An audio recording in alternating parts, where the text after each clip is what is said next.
think you're the only superhero in the world? Mr. Stark, you've become part of a bigger universe. You just don't know it yet.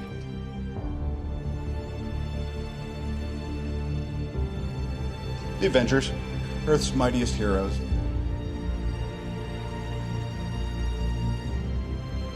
There are relics that predate the universe itself.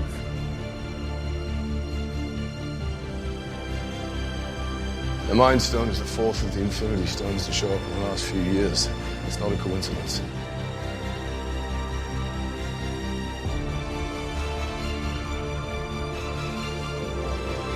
Before creation itself, there were 6 singularities.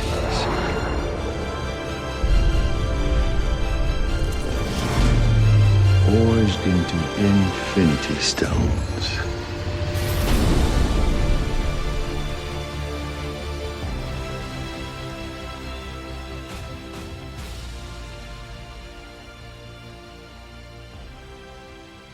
Hey everyone, and welcome to the Nerd Room MCU Retrospective series, a 16-month look back into the Marvel Cinematic Universe, leading into a weekend of release review of Avengers: Infinity War. I'm Ronnie Rose Tim. I'm Troy. And I'm Sunjay. This week we're going to be discussing The Incredible Hulk, the second entry into the MCU, starring Edward Norton, Liv Tyler, Tim Roth, William Hurt, and directed by Louis Leterrier. The MCU has been a hot topic in the nerd world for the last few weeks. We had that massive Infinity War trailer dropping. We got to see some concept art from Thor Ragnarok, including Hulk in his Planet Hulk, his battle gear, his gladiatorial gear, some concept images from Black Panther, and we're starting to really see this universe explode here. We have a lot of movies to get through over the next 16 months, but they keep layering new things into this universe. And as we go back and explore these movies in a little more depth, my appreciation for these individual solo movies has grown almost exponentially, especially when it comes to The Incredible Hulk. This has been kind of the misfit of the Marvel Cinematic Universe. A lot of people didn't know if it tied in. We had a lot of character changes when it comes to the actors. The Hulk portrayal in itself has changed from movie to movie. It's more consistent now. I would say we have that definitive version now. But this movie, do you guys remember seeing it in theaters? Do you remember the hype behind this at all? Yeah, I do. And I'm not going to drop any names here, but there's a comic book store that we all go to, and it has the very iconic Hulk statue. And I remember that same statue being in the theater that I saw this movie in. Cool. Yeah. So I did see this in theater right away, I think the first weekend, with my little brother and my fiance. So it was a good time at theater. Yeah. Nice. Back in 2009? Yes. Back in 2008 is a good time. This came out the same year as Iron Man, Yes. The Dark Knight, and Hellboy 2, The Golden Army. So this kind of fell in between the cracks, I feel, because I don't remember this. Yes, I do remember this now, because I remember this is when there was whispers that were getting the assembly, the assemble of the team of the Avengers. Yeah. So I do remember paying attention to this movie and listening to the Easter eggs and whatnot, and well, we all know at the end of the movie what happens, right? Yeah. No, this movie didn't really interest me when it came out, just because I saw Ang Lee's Hulk in theater and I was super excited for it, and then just massively disappointed. And then when this came out, I was just like, well, it's probably gonna be more of the same. And I heard stuff that was a little bit better, but I was still just like, you know what? Nah, it's all right. I'll wait for it. And so I didn't actually see it until like last year. I was sick at home with pneumonia, so I was just like, oh, what should I do? Like, oh, I'll catch up on my MCU universe. So I started a marathon and I watched Iron Man, Incredible Hulk, and then Iron Man 2. So on the same day, it was a pretty fun day for having pneumonia, I guess. I like to call this movie The Old Sweater, because it's all loose threads that don't go anywhere. Well, we're going to get into a lot of those threads. I'm going to be probably the most apologetic for this movie as we go through this review. I think this movie really benefits from repeat viewing, as well as the content that they've created around this universe. And this is where we're going to differ, I think, between all three of us, because we have varying levels of commitment into this universe when it comes to absorbing the content. Me, I would consider myself fully in. Sunjay on the periphery, and Troy, you're somewhere in between. In between, yeah. It's like a video game level. Tim's expert, Troy's medium, and I'm beginner. Because this movie, a lot of people are confused as to where it sits as far as the timeline, as far as its relationship to previous iterations of the Hulk. And if you dive into the content that surrounds this movie, they have made a real effort to try to make sure that this is tied and ingrained within that cinematic universe. There's the Prelude comic books, there's the Marvel one-shots, and there's a lot of offhanded drop references in various movies, but they're very subtle.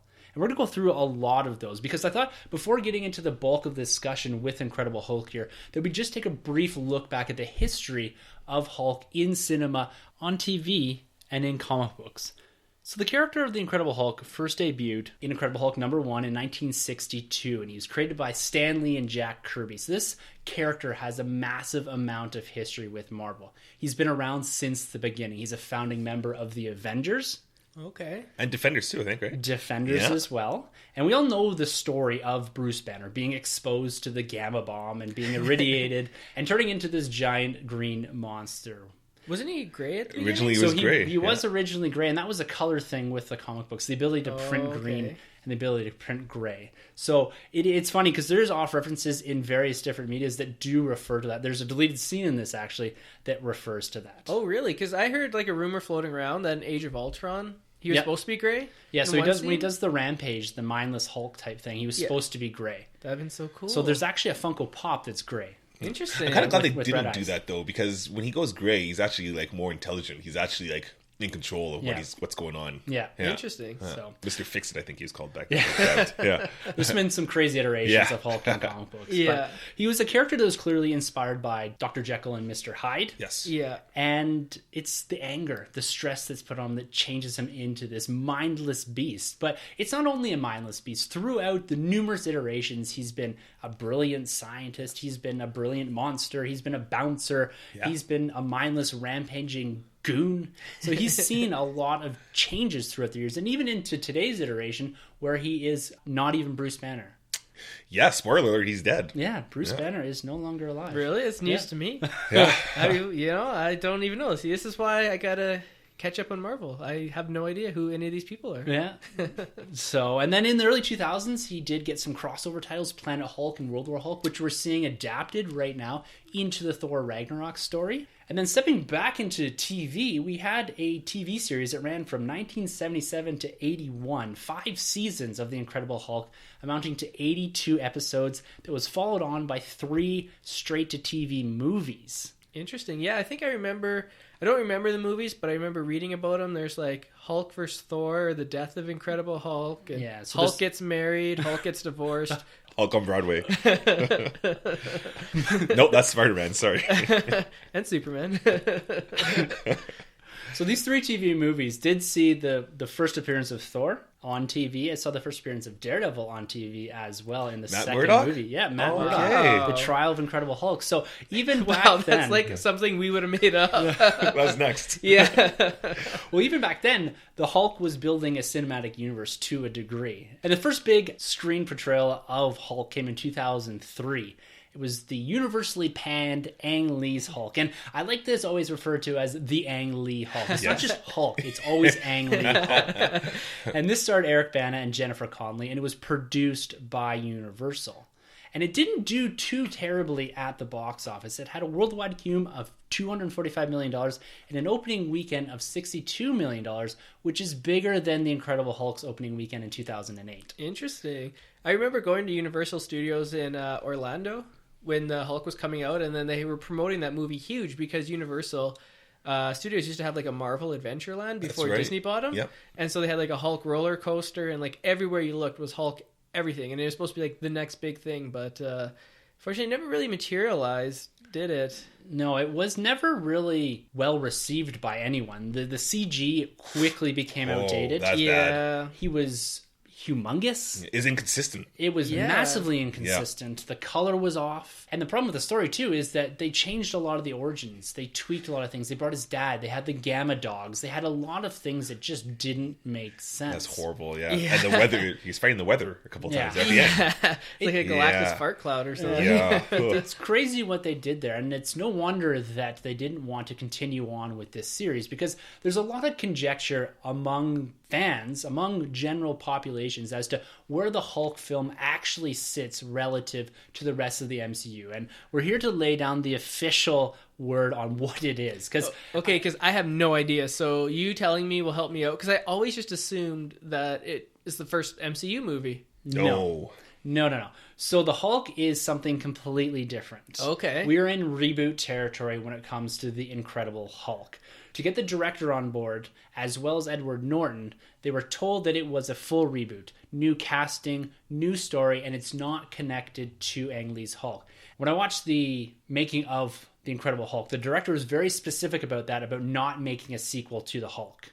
And because they had established the MCU by this point with Iron Man, they knew they were building into something bigger. This still sits somewhat on the periphery, but they knew something was coming down. So it came down to reframing the Incredible Hulk in a new movie with new characters and a new storyline and driving forward with that. So this film is in fact a reboot. It has zero connection to the Hulk. Okay. And funny fact is, actually, between the studios, between Universal and Marvel did want Ruffalo first. Yep. Yeah, they did want Ruffalo first. Yeah, the but director actually wanted Ruffalo. Yeah, that's right. Really? Universal fought for Edward Norton because he's the bigger name then, Yeah. which I still do like Edward Norton I as like him Bruce too. Banner. I mean, the physique, the acting ability. Yeah, I mean, we'll get to this later Yeah. on when we talk about it, but I have the quote that Marvel gave in the press release when they got rid of Edward Norton. Ooh, yeah, they're not going to be working together anytime soon. No. It's pretty cutting. Yeah. I'm okay with that. We certainly will get into that. But you guys bring up an interesting point when it comes to Universal. So there's a lot of discussion in the past about where exactly do the rights to the Hulk film lie, and why haven't we got a follow-up to this movie? We've only seen Hulk in team movies now. And the reason behind that is, and Mark Ruffalo shed a little bit of light on this in 2016. He said, as far as the Hulk movies are concerned, a standalone Hulk movie that is, Marvel really doesn't have the rights to that yet. That's still Universal's property, so there's that issue. So what this actually really comes down to is that Universal owned the distribution rights to Incredible Hulk, where Marvel got back the production rights to the Incredible Hulk in 2005, when Universal didn't move forward immediately with a sequel to Ang Lee's Hulk. Okay. The film production license to Incredible Hulk gives Marvel the right to use the character and the intellectual property associated with it. So his nemesis, the characters that do surround the Incredible Hulk in the movies, General Ross, Betty Ross, all these type of characters. The distribution rights, though, are something completely different. So this is the company's right to determine release dates, to put it into theaters, and there's a lot of money associated with that, and it's quite expensive to do so. So when Marvel got back the film production rights for the Hulk, they did not get back the distribution rights. So that still sits over at Universal, and Universal has no interest in selling that back to Disney, and it's an open-ended contract. When you look at what we talked about last week with Paramount, they were distributing the first 6 films in the MCU. That contract had an end to it. This one doesn't. Ooh. Much like Namor, right? Somewhat, Universal yeah, as well, something right? like that. So Yeah. the contract really? structuring is different. But when you look back at X-Men, Fox owns film production and the film distribution rights to that. Sony owns the film production and distribution rights to Spider-Man. It's probably now more a production sharing contract more than anything with Spider-Man. But that's an example of a company that owns outright that, where this is still somewhat shared. The funny thing with that, though, kind of a loophole, is that Marvel still owns the TV rights. Yeah. So if they really wanted to, I don't know if this could work. If they want to, you could do a Namor TV series, which is supposedly a rumor right now. Yeah, I heard Spider-Man that, yeah. TV series, yeah. Spider-Man. I don't know if you do an X-Men, though. Well, Fox did have to ask Legion, permission right? to do Legion So from Marvel. they own the TV rights as Yeah. well. I think a lot of those came back, and they kept a lot of the film rights. That's right. So, okay. But basically what all that means is that Disney's not going to make a movie that Universal is going to distribute. So right now that means that we're not going to get a solo Hulk movie anytime soon. And you know what? I'm okay with that. Yes. I think he Yeah. works much better in a team setting. Yeah. I agree. I mean, if you look at the box office numbers for this one and then the previous one, I don't think it would make money, to be honest with you. I think people would just be like, well... Especially the CG going on, right? Yeah, it would make more sense to keep him keep him on a team. Yeah, I think he's Yeah. going to work really well in Thor Ragnarok. Yes. And when you're looking at the box office numbers, this is the lowest grossing MCU film when you compare it to everything, both on a domestic, worldwide, and opening weekend totals. Yikes. So this scored $134 million domestically and opened to $55 million when its opening weekend. So less than the Hulk, and that's even less than Ant-Man. Wow. So Ant-Man benefits from being established in the Marvel Cinematic Universe, but Hulk had that recognition. It had, the TV series, it had previous films, And so Hulk is someone that you ask on the street, do you know who the Incredible Hulk is? Most people know who this character is. Ant-Man, maybe more so now, but prior to the movie, not a chance. So this character has been around for a long time, for the last 40, 50 years in comic books, and for the last 40 years in TV and film. Wow. Yeah, I don't think this movie made money because the budget was $150 million. So you factor in marketing costs. It's like double. They may have broke even on this at best. At best. Best case scenario, maybe like some merchandise, but I don't even remember any merchandise for this film. No, there's probably not too much. Again, the merchandising train wasn't going the same way that it is now with relation to the movies. A lot of comic book iterations of figures were out there, but movie still wasn't huge. Like, you had the Batman stuff, but these are smaller movies. These aren't Batman scale movies. So we don't have a figure kicking around of Edward Norton or anything like that. No. I'm sure there might be a few action figures out there. There's a video game, because I know Sega had a deal with Iron Man, Thor, and Incredible Hulk, and there's a horrible GTA style sandbox game. Horrible game. I remember, though, I had Marvel Ultimate Alliance, the first one. Oh, that's and awesome. You couldn't get the Hulk because his rights were owned someplace else. Like, Activision owned it. Actually, it did, but you did get the DLC. So later on, you got the DLC to get Venom and Hulk. Yeah, Yep. I think in number 2 you could get Hulk. Right Hulk was away. like a player or a character that you had to like collect some stuff and then you got him. I think so. Yeah. And then the DLC had like Juggernaut, Carnage, Magneto, but then Deadpool, those I think. yeah, Yeah. Deadpool, but then those rights ran out. I mean, Yeah. so confusing, Marvel. Just use it in one house. Like, what are you doing? Yeah, but Spreading they yourself make thin. all that money off the merchandise, like off these Yeah. Marvel Legends that I see in front of me right now, and the selects going on.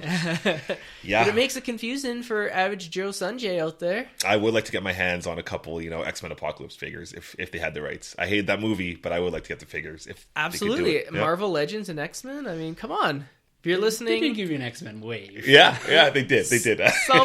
something from the movies. I mean, when's the last time we got an X-Men figure?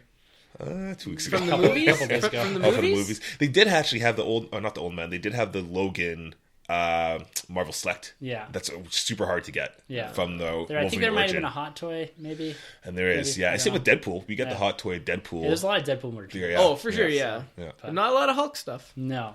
But we digress a bit. Yeah. So with this movie, it's firmly established within the Marvel Cinematic Universe.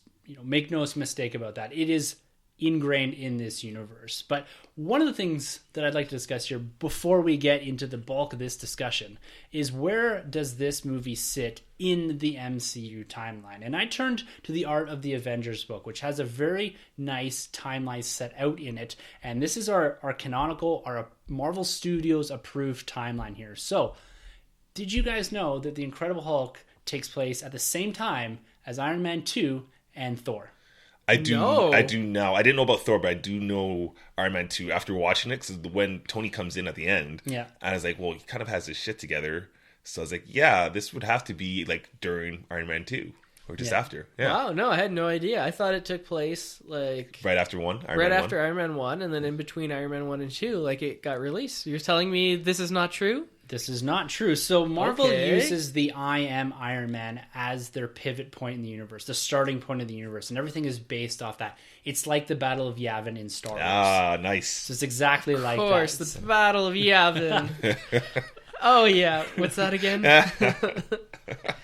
So yeah, it all takes place all at the same time. There's a nice prelude comic book to Avengers called Fury's Big Week, which chronicles all of this happening at the same time. And when you look in the background of various things, you can make that assumption that things are going on in reference to Thor, Incredible Hulk, and Iron Man 2, all occurring in and around the same time. It's that they're actually within the same week. Imagine Really? being an Down average, to the days. Okay, I gotta watch Thor again. That's cool. Yeah, imagine being an average Joe in like Vancouver or someplace, and you're just like, so in a span of a week, we got a Norse god and a man that can transform into a giant green monster. Yeah, and a all dude coming that can to fly. us. Yeah.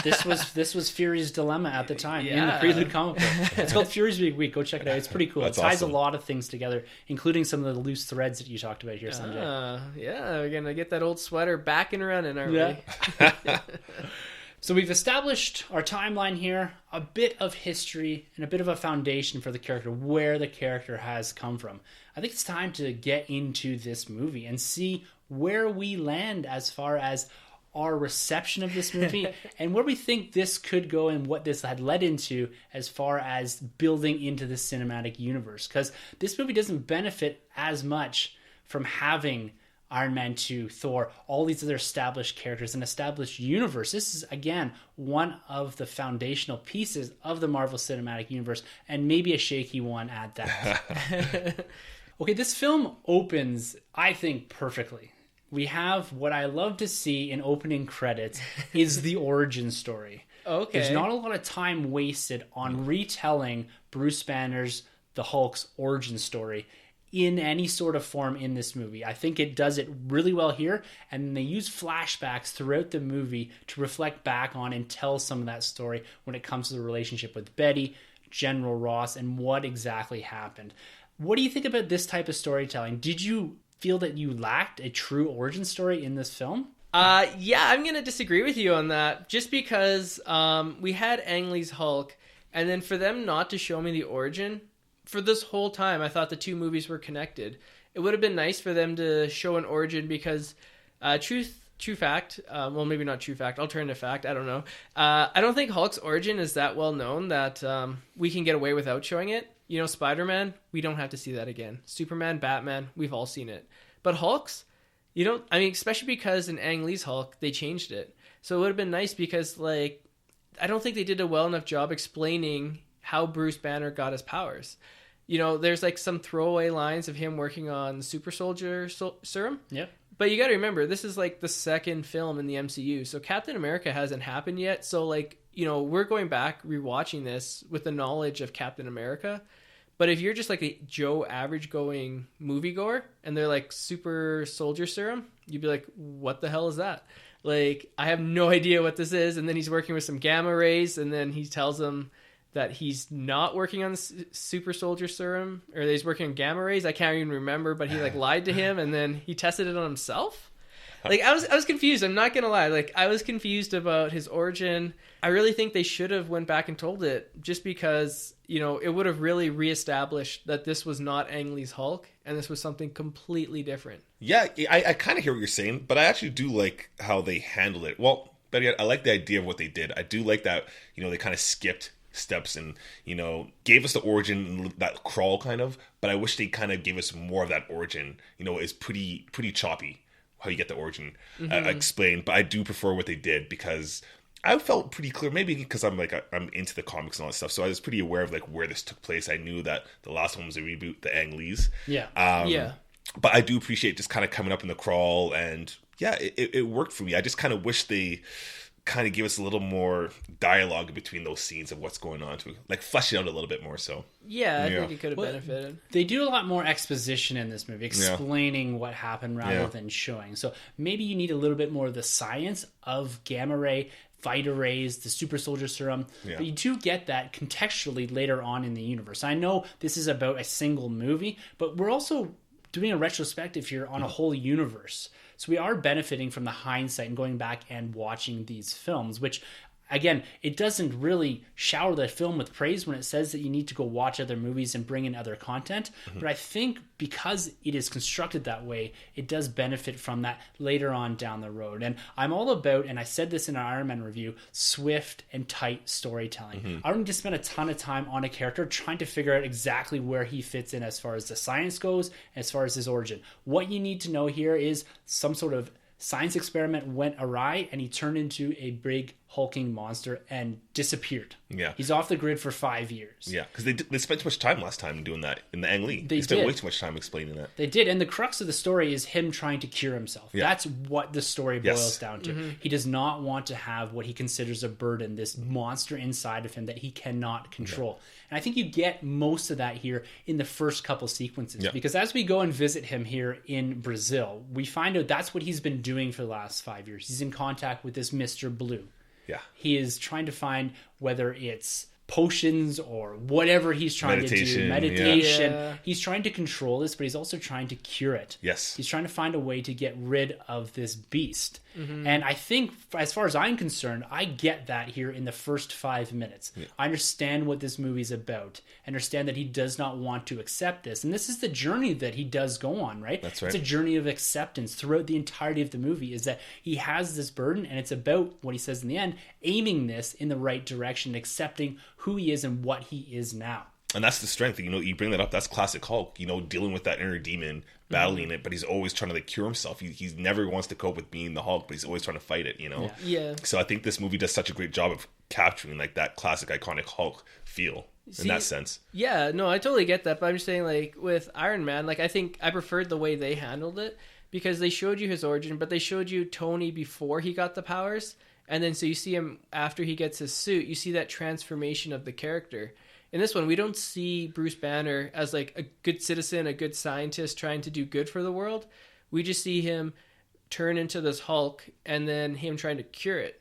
There's no like character progression, I found, as opposed to like Iron Man. But they do that when he's in Rio. He helps out the woman who's being harassed. He's helping his boss out. His boss is like, "You're helping me all the time. Maybe I should put you on the payroll." Yeah, that's right. Yeah. You're You too know, smart like- to be a laborer. Right? Exactly. Yeah. So they do make inferences to that, and I think they're trying to establish that in the character without going back. Because let's face it, Edward Norton, Bruce Banner, is no Robert Downey Jr., Tony Stark. Do you really want to see 10 minutes of Norton meandering about? Yeah, they tried that in Fantastic Four in that. No, I just found that he was just this kind of emotional twerp. Like, I really don't like Norton in this role. Okay, Like, yeah. I don't like how he portrays himself here. I always feel like he's so reserved and pulled back. Like, I'm a big fan of what Ruffalo does. Like, do you guys like Norton in this role? Like, as Bruce Banner, we'll separate him out from the Hulk here, but how do you feel about Norton's portrayal of Bruce Banner here in this opening sequence? Yeah, again, for me, I feel it hits home with Hulk. I feel Bruce Banner and Hulk, that's how he's portrayed in the comics. At least that's how I've always read him,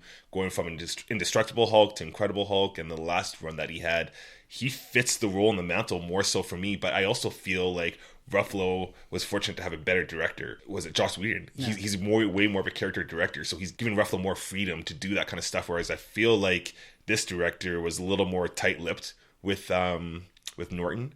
But I still feel Norton's the better actor, and I really do feel it's unfortunate that we don't get to see him with the Avengers, because I really think he could have struck gold with those guys. I just don't see that. Like, Norton was given a ton of freedom, because the reason he signed on to this movie... The creative rights, right? Yeah, they gave him a lot of freedoms to tweak the script, change the character, and essentially design where Banner and the Hulk were going. Right. Well, and so he was changing things on the fly as he went. He is notorious for doing this on his movies, and this is what got him booted from Avengers. Yeah, I guess it comes off to what you prefer, because I think Ruffalo nails the role, but he goes a little further from what we know from the comics. Like, Edward Norton is close to the comics, but Ruffalo has like a different feel. It's a different take on the character, I feel. Yeah. Shouldn't because he has a super soldier serum, shouldn't he be like super jacked like Captain America? Like, why does he still look kind of like small? And see, it's not the super soldier serum. It's interesting because, again, gamma radiation and like a lot of tropes in comic books, it's a power of convenience, right? It does a certain thing. It's not really well explained. Like, when you look at the Abomination later on, he is essentially more or less the same thing, but he's completely different, not only visually but also in his mind in that, and we'll get into that a little bit. But you look at other characters that pop up in the Hulk comic books, they've all had more or less the same origin, but they're all very different characters. They're not all these big hulking masses of muscle, right? And they're not all induced by anger. So it comes down to trying to adapt the comic book as closely as possible. Like, you're not going to get an explanation for everything, and I just, for me, Norton just doesn't do it for me. And I think when we get to the Hulk stages, when he actually hulks out, there's too much Norton in there. There's too much Banner. Like, he feels emotional to me. Really? We'll get as we go through this, and there's certain scenes in here where I see so much of Norton in Hulk that I'm like, this just doesn't jive for me. Right. See, you brought up an interesting point, Tim, about him having creative control. I don't know if you guys watched The Wire. Have you seen it? First season a little bit, yeah. Okay, yeah. So you don't know Omar, but Omar... Omar, one of the most popular characters from The Wire, great actor. He's like an extra in it for one scene. You just see him run out of the building, and that's it. And I was watching it, I was like, what the hell? Why is like one of those great actors just like a cutaway? Did he strike gold yet, though? Was he big? I mean, The Wire was going on. So this was after The Wire came out, and so I was reading up about it, and Norton had this idea to include the scene where... Omar, I hate calling him Omar because I forget his name. I think it's Michael K. Williams. But so he comes out and he stands in between Hulk and Abomination, and he says, "Why are you guys fighting in Harlem?" then Abomination says something, and then he steps aside and tells Hulk, "Go get him now," or something, like, "Go fight him." Yeah. So they filmed that scene, and then they cut it, and that's why he's still in the movie. It's just that one scene. I mean, yeah, I know Norton does get creative rights, but at the end of the day, still the director's going to have a lot of take. It's not like he's making every call, you know. So I don't know. And a lot of that boils down to is that getting Norton was a big deal for them. Yeah. Like, he's not the type of guy that you'd think would fit into this or actually sign on to this. He's coming off fairly big success in the late 90s. Yeah, Fight Club. He was huge. American History X. Yeah. So he had Club 2. He had a lot of Club big Sandwich. movies. But I remember even reading Wizard comics back in the day, everybody was always rooting for Norton to play this character. Yeah, it's way better than Banna. That made no sense to me. Yeah. Banna was too pretty. Like, he's such a good looking guy that you're like, no, he wouldn't be the nerdy scientist. And he's a bigger guy too. Yeah. You know, so I think this is a good point, or a good point in our podcast to read what Kevin Feige, I think this is Kevin Feige, or what Marvel put out in regards to Edward Norton coming back as Hulk for Avengers. Are you ready for this? Yeah. Ready. Straight from the lips of Marvel from 8 years ago. Or I guess, how long ago was Avengers? 5? Yeah. 5 years ago. So it says, "We have made the decision to not bring Ed Norton back to portray the title role of Bruce Banner in the Avengers. Our decision is definitely not one based on monetary factors, but instead rooted in the need for an actor who embodies the creativity and collaborative spirit of our other talented cast members. The Avengers demands players who thrive working as part of an ensemble, as evidenced by Robert, Chris H., Chris E., Sam Scarlett, and all of our other talented casts. We are looking to announce a name actor who fulfills these requirements and is passionate about the iconic role in the coming weeks." Pretty telling statement there. And Norton, his agent fired back saying, "We had been in discussion. Norton met with Josh Whedon, and they're just haggling over money. That was their hang up, and Marvel just dropped him." Oh. And at the time, because Avengers hadn't come out yet, a lot of people were upset with MCU with this statement. This was the second actor that they dropped because they got rid of Terrence Howard. Yeah. Who's the guy from Iron Man 2?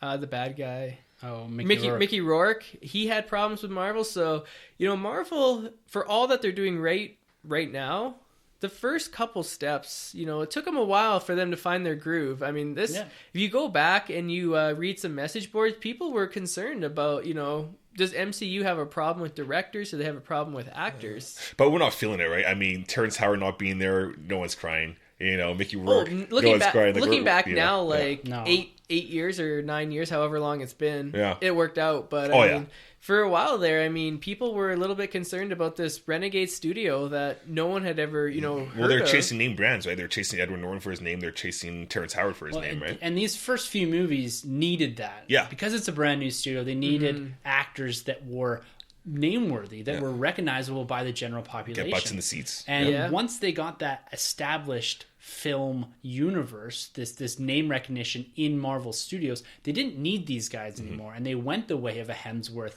and Chris Evans, bringing him back into the fray.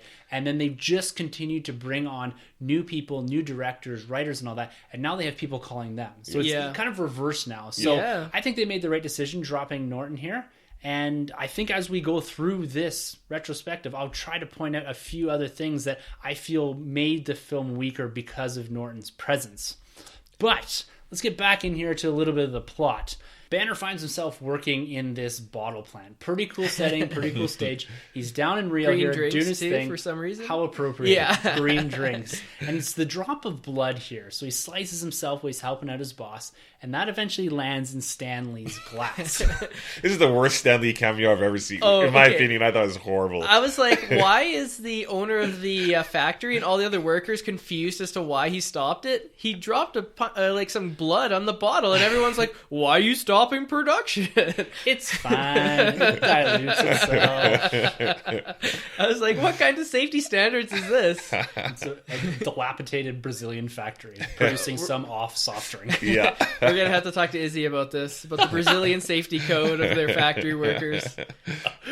But it's this drop of blood and the eventual sickness that Stan Lee does get that tips off General Thaddeus Ross, Thunderbolt Ross, to the Hulk's whereabouts. He's been chasing the Hulk for 5 years now. And this character is played by William Hurt, who is, I think, fantastic in this movie. Yeah, he's great. Yeah, he's a character that originally appeared in Incredible Hulk #1 alongside of the Hulk. So this is another character who has been the arch nemesis of Hulk through the entirety of his comic book life. And this character eventually turns into the Red Hulk. Yes. That's right. Yeah, he's father of the love interest in Betty Ross. Right. So this character is thoroughly ingrained within this Incredible Hulk storyline. And his reemergence in Civil War was a welcomed appearance. I think that really tied this movie back into the cinematic universe, at least for the general moviegoer. Because the general moviegoer isn't going to the comic books, isn't going to the one-shots and all that to see how they've tried to reintegrate this character and reintegrate this movie back into the cinematic universe. But did you guys like what General Ross was all about in this? Like, did you feel that he carried that weight of the General Ross from the comic books? Hands down, yeah, William Hurt killed it. He, again, coming off of Jeff Bridges' performance in Iron Man 1, which I really liked, and if you haven't checked it out, go back to our first retrospective series, Iron Man 1. Keeping up with those guys, though, yeah, William Hurt killed it. He was great, and I'm so glad they brought him back in Civil War.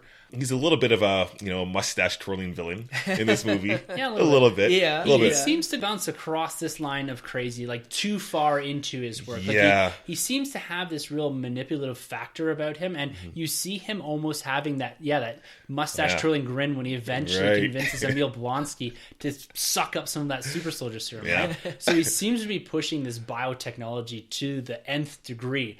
And willing to do anything about that. And sometimes with villains, you find yourself juggling. Is he too crazy? Yeah. Is he crazy? Like I find that he does walk that very fine line. But because William Hurt is such a strong actor, Yes. I think that pulls him back onto the right side of this line. Yeah, and what a mustache he has. Yeah, it's Jeez. beauty. Yeah, It's all lot about of the twirling. mustache. But it does go away when he turns into the Red Hulk, which I weird. never got. Interesting, I never yeah. got that. Because Weird. remember, for the longest time, it was a mystery. Who was the Red Hulk? And you're like, it can't be Ross because he has a mustache. Yeah. Now Well, you know. it was Ross. Yeah. I just like how they keep shooting him, and like the bullets aren't doing anything, and they're like, "Keep shooting him. Where's the guns?" And Yeah. I'm like, it's not gonna help. So Maybe if we shoot him one more time, that'll be the one that finally gets the Hulk. So General Ross mobilizes a team of aces to go down and capture the Hulk. He considers the Hulk to be property of the U.S. military, and he wants what is inside of Banner to pull it out and recreate it and produce an army of super soldiers, as any evil man does. It's like Jurassic World. Yeah. The guy wants dinosaurs in the army. Yeah. It makes sense. For the good of the country. So Jurassic World is just so ridiculous. It is. It I'm is sorry. pretty bad, yeah. One of the members that he does send down to Brazil to capture Banner here is Emil Blonsky, otherwise known as the Abomination. Has a really awkward name drop later on.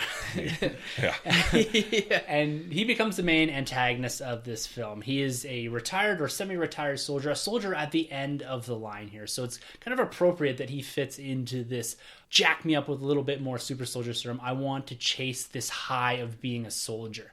And so this is something that I really got from Tim Roth's portrayal of Emil Blonsky. This is another character, another actor that when you look at him in this role, you think to yourself, does this really work? But I really like him in this movie, specifically before he starts to jack himself up with the steroids, with the super soldier serum. I feel these early first scenes where they're doing the chase sequence through the favelas in Brazil, he's really strong here. Yeah, I like it. He has an obsession almost over the Hulk there. Yeah. And he's really keen to get him. And I do like his first, encounter with the super soldier serum where he takes on the Hulk in that park.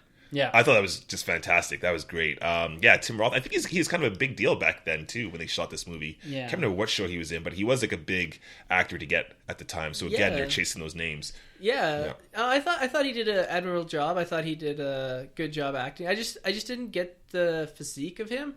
Like, he was very, like, small in stature compared to General Ross and some of the other army guys. Like, I don't know, like, for this, like, badass army guy, like, not saying you can't be, like, smaller and badass, because I'm super short and super badass, obviously. And you kick ass all the time. Yeah, of I course. see what you're saying, though, because there's a part in the movie, he's like, hey, how old are you? 45? He's like, no, I'm 39. And you get a sense, okay, this guy's like a real combat kind of dude. So it's kind of like, well, why aren't you a little jacked up? But I think nowadays, if we were to do this movie again, he would be huge. This guy would have been in the gym, and he would have come out like Ben Affleck size now, right? Yeah, I think like society, maybe not society, but comic book movies in general, they've gone that way where they're starting to look the part. You look at Christopher Reeves for all the things that he looked like Superman. Henry Cavill looks a lot more ripped and a lot bigger. Not necessarily saying he's doing a better job, because I love Christopher Reeves, But it just seems like Batman, even compared, if you look at Ben Affleck and Michael Keaton. Yeah. Yeah. Yeah, I Night mean, and day. it's pretty George crazy. Clooney. Yeah, I don't know, maybe just 300 effect, Yeah. something to that. But when you look at the development of this character, because he spends quite a bit of time with his shirt off, and I don't think that's an accident. You look at his first injection of I think they're Vitarates that they put him in at start, which is very similar to Captain America. Okay. He's a skinny, older-looking man, Yeah. and they're very keen about referencing that fact that he is older, he's past his prime, and he wants to be back into those boots. Right. He's With the wisdom that rocking he the has dad now. bod. With wisdom that he has now, Yeah. yeah. So he's got kind of a flabby body, but as you go through this, and as you see the progression of the character, he becomes more and more jacked throughout the movie, and I think that's trying to direct you visually into the fact that he's got something else inside of him, because before he becomes the Abomination, he sits there with a six-pack. Yeah. So that's a big change in character. So I think that I didn't might even have been notice on that. purpose. Yeah. I'm not sure, but that's the impression I got from the character. It was trying to tell a bit of a story visually that this stuff is doing something. And you Right. see that directly referenced in the fact that he heals quicker. Yes. But I think there is a little something there, because that's the first thing I agree that you notice is like, well, he's kind of older. He's Yeah. not really big Why or anything him? like that. Yeah. That's interesting. No, I didn't even pull that together, but no, that makes sense. Yeah. One thing I'm going to do throughout these few action sequences here. So I'm thinking as I'm watching the movie, I like the pulse monitor that they do have Yes. on Hulk. Like, I think that helps with the energy of the movie. You're getting closer and closer to the brink of transformation. And so what I found myself doing from time to time was kind of checking my pulse here. Am I enjoying the sequences, the fight sequence, the chase sequence here at the start? And where's my pulse level at? Am I at Hulk level, or am I sitting, calmly meditating somewhere? And when it comes to this first sequence, I really enjoyed the chase sequence here. I thought Norton's good physically. I will give you that. He is much better physically, I think, than Ruffalo. Right. When it comes to the portrayal of Banner himself sitting there, maybe different. But this running sequence, and I always love the favela stuff. You see it in Fast and the Furious. You see it in all In these. Bond. Yeah, in Bond and all. Yeah. This is an appropriate place to do a really cool chase sequence. Yes. Yes. And I found myself having a lot of fun here. And when we get into this bottle plant, this is when we get our first transformation of the Hulk. Yes. And it's really cool how they do it, I think, at the start. They keep the Hulk in the shadows once he transforms. It's kind of very horror-like almost. Yeah, Yes. I noticed that. Yeah, I was going to point that out. And I didn't know at the start, because kind of back, I haven't watched this in quite a few years. I didn't know if they're doing that to try to hide some of the CG. I think a bit of both. Yeah. For sure. It's just cheaper that way, right? It's In the like dark. the Jaws effect. Yeah, a You little just bit, show yeah. the monster, right? Yeah, you just show the arm here, the arm there. Yeah. But then we get this massive face shot. Yeah. And I remember the CG being a lot worse. Like, it's not great. Yeah. I think that out of all the Marvel movies, it has the CG that doesn't hold up the best. Yes. Yeah, for sure. But the look of the Hulk here, we don't get a full look until a little bit later on in the movie. But I find him to be almost too lean. Okay, so that's funny. You see me, the CG is obviously way better now in Avengers and what have you. Okay. But the actual Yeah, design of the Hulk, I actually prefer this one more. Really? So, yeah, because going off of this, I started getting into the Indestructible Hulk, and his physique he's ripped. He's not like as chunky as Ruffalo's, whereas Ruffalo's kind of has like some gorilla fat, almost you could say on him, right? But yeah, no, I totally agree with you what you're saying here. I do like the chase scene going on, and I do like how they're kind of hiding the Hulk, and then we get the big reveal of him coming at you. I didn't like the goons though. They had some the high goons, school and they bullies? were horrible. Like, They were horrible. How small is Rio that he runs into the people bugging him at the bottling plant? Yeah. Pretty sure there's like 20 million people, and the girl that works at the plant was there too, and he sees her undressing. They were just like three hyenas, from the Lion King Yeah. that just drove me nuts. Exactly. Yeah. Ooh, yeah. Mufasa. It was a bit contrived that Yeah. it did run into them. And they're the ones that eventually bring that anger out in them. I think Yes. the point of the characters, I know I'm being somewhat apologetic Yeah. here, but I think the point of the characters were that he had established a relationship with them, and that's what brought his anger to the surface. Yeah. The fact that he wasn't able to meditate that out, Right. I think Yeah. I'm bridging things here. I mean, they could have just done it during the day or something, and then he ran into the factory when everyone was still there, and then you could have had the same effect. I don't know. Yeah. Maybe it would have Yeah. been too contrived, but yeah, that was the one part for me. I was just like, really? Like, out of everyone in Rio, like, I don't even run into you two in Calgary. Okay. But yeah, the CGI really didn't age well in this No, movie. not at all. And I remember at the time when I saw it, I was like, whoa, yeah, this is pretty cool. But now looking back, Iron Man looks far superior now than I- Hulk, I think. And again, to be somewhat apologetic for it, it's, I think, a lot harder to do a human figure than it is to do a metal body. For sure. And the perfection that they've got to now is on another It's level. incredible. Yeah. But this is just another step in the evolution of the Hulk, I would Yes. say. It's one form, and it's a form that I don't particularly like. Yeah. But at the same time, this whole action sequence, more than just revealing the Hulk here, it was about showing his strength. Yes. And the big thing I think with this movie that I like, it's all about the Hulk scale. Yes. Because Ang Lee's Hulk did not do that well. Having a guy run around out in the desert with no frame of reference, Oh, man. So you weird. have no idea how big he is. Yeah. And he chucks a tank like a million miles. Yeah. This movie did a really good job framing the Hulk. Yeah. And the director, I think, was really after that. Like, let's put him in a city. Let's put him in a bottling plant. Let's put him in familiar territory. So we have this frame of reference with normal human beings. We know how big the Hulk is. Right. And the scene also does show what he's capable of and the fact that he almost goes mindless. Yes. Because it's something that they struggle with throughout the movie. The consistency, I find. Sometimes he's a little bit more aware, and other times he's completely this Blacked rage out. monster. Yes. Yeah, blackout Yeah. monster. Yeah. I agree. So with Bruce in Guatemala, he does eventually, over a 5 or 10 day period, find himself back in the United States here. He is, again, seeking out a cure. And he'd been conversing with this Mr. Blue, this mysterious Mr. Blue. And he was trying to help him find a cure, an antidote for what he's calling his ailment, his illness.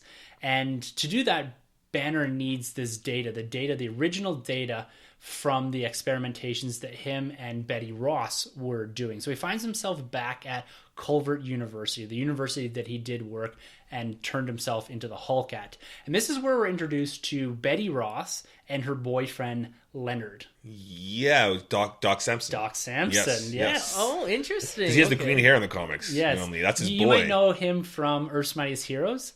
He Yes. is there. He's a big jack dude with a long green hair. Oh, okay, That's yeah. Doc Samson. So this is Interesting. Ty Burrell's Yeah, character. that's Bruce Banner's dude. Yeah. Oh, okay, yeah. It's one of his allies sometimes, most of Yeah. the time. Yeah. He is also induced with gamma radiation to get superhuman strength. But isn't he a lot younger in the comics? Like, Yeah, he kind of. Yeah, I thought he was he's a bit not. younger. I think he's. Well, he's not. He doesn't look like Ty Burrell in the comics. yeah. Like if this guy were to transform, he'd be a completely different character. Like, I don't know if the intention was to get to Doc Samson, but it's a nice overall nod. Little I nod think to there. the history of the Incredible Hulk. Yeah. Betty Ross here, Liv Tyler. Interesting choice as far as I'm concerned for a character here. She did in the late 90s have Armageddon. Yeah. And she is quite a popular actress. She was in Lord of the Rings in the early 2000s. That's right. And Strangers. Oh, yeah. And last time I talked a lot about the chemistry between Downey and Paltrow. Yeah. I felt it was really good. Did you guys feel that same chemistry between Betty, Liv Tyler, and Banner and Norton? Not a chance here. I felt like throughout the movie, it was like Sam Raimi, Sam Raimi, Spider-Man 2 directing, where it's just, give me a scream, give me a scream, give me a scream. She was just screaming throughout the whole movie, just drama after drama. It actually took me out of the movie as I was watching her. I was like, God, I didn't remember her being this bad in the movie. She was horrible. Like, she was played purely the love interest. Yeah. Here. She did nothing else. And this, Marvel did struggle early on with this. It maybe in and around Captain America with Peggy Carter when they really picked up on this. They got maybe even with Iron Man 2 with Black Widow and that. But this character here, more so than any character in the Marvel Cinematic Universe, is one that is a completely useless character. Throwaway. And it's just a trope. Yeah, she's just there just to be Betty. Yeah, Just to be Betty just Ross. to scream, like you said, the damsel in distress. She does nothing in this movie. Yeah. And I even find their chemistry, like you said, Troy, I didn't buy any of it. No. These characters did not play well together. They did not jive. I never felt anything between them. Yeah. And this is supposed to be the character that really motivates the Hulk here. That's right. And where's the scientist in her? Like, I did not see that whatsoever throughout this movie. Like, Betty Ross is meant to be pretty much close to the level of Hulk or Bruce Banner. Yeah. Not seeing it. This is another loose thread for me. I mean, so you have Betty Ross, right? She gives up her family. She gives up, like, her career, her boyfriend. She gives up, like, everything just to, like, help out Bruce Banner. So you're supposed to feel like this, like, oh, they're, like, so in love. Like, you know. Soulmates. Like, they're soulmates. Like, you would never do that unless it was your one true love. Right. And now, after Hulk comes back, he's part of the Avengers. Instead of going and being with Betty, he goes to play hide the zucchini with Black Widow. Like, what's going on there? That's a line from Age of Ultron, I stole it. Like, what's going on? Like, you know, talking about loose threads, like, she's just dangling in the wind now? Yeah, I think like they could have, even if they want to put her back in future Avenger films, just recast her. Like, don't have her come back. If I were her, I wouldn't go back to Bruce Banner. He's out with Black Widow. I mean, where's my phone call? It's even worse than Thor and Jane Foster. Yeah, they never really established anything here. Like they work together. That's it. Yeah. Like you never. And maybe this is where maybe some of the origin story going to a bit more depth could establish that deeper connection between the two characters.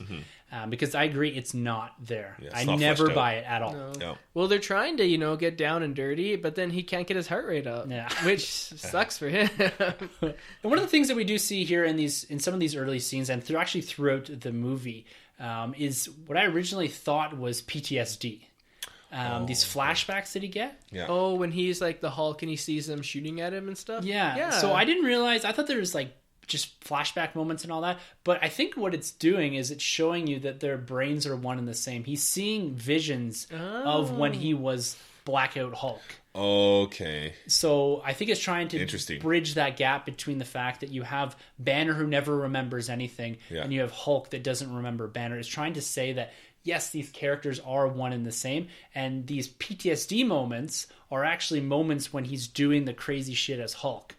And I kind of like that once I grasped onto what I think they're trying to show us with these flashback scenes, is that they're trying to develop a bit more of this Banner Hulk interaction as one person, as one being. Right, as opposed to Hulk being born with the Hulk inside of him. Yeah. Like they did with the Ang Lee thing. Which was... Oh, with all starfish? Yeah. Oh.